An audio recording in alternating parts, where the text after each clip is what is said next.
ওই সময় তো কিছু গ্যাংস্টার নিয়েও ভাবা হয়েছে, কিছু রোমান্টিক ঘরানার গল্প নিয়েও ভাবা হয়েছে।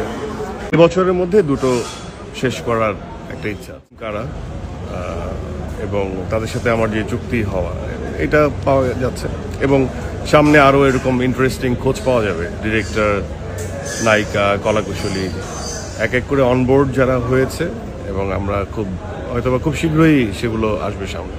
আমার শুভাকাঙ্ক্ষীর একটু অপেক্ষা করলো, আমিও না হয় একটু সময় নিলাম, সবাই মিলে হয়তোবা সেই অপেক্ষার ফলটা হয়তোবা মিষ্টিই হবে। আমার 23 বছরের কেরিয়ারের পর 22 বছর পর তো একটা আমার নতুন জন্ম হয়েছে সিনেমাতে। সো আমার মনে হয় এইভাবেই কাজটা করতে হবে।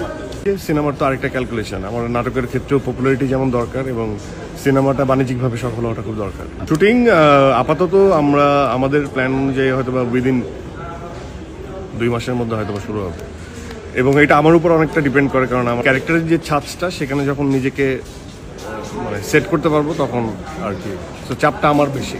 ওই সময় তো কিছু গ্যাংস্টার নিয়েও ভাবা হয়েছে, কিছু রোমান্টিক ঘরানার গল্প নিয়েও ভাবা হয়েছে, বাট এখন পর্যন্ত যে গল্পগুলোর আমাদের জায়গাটা এগিয়ে আছে সেগুলো আসলে একটু মিশ্র জনরা।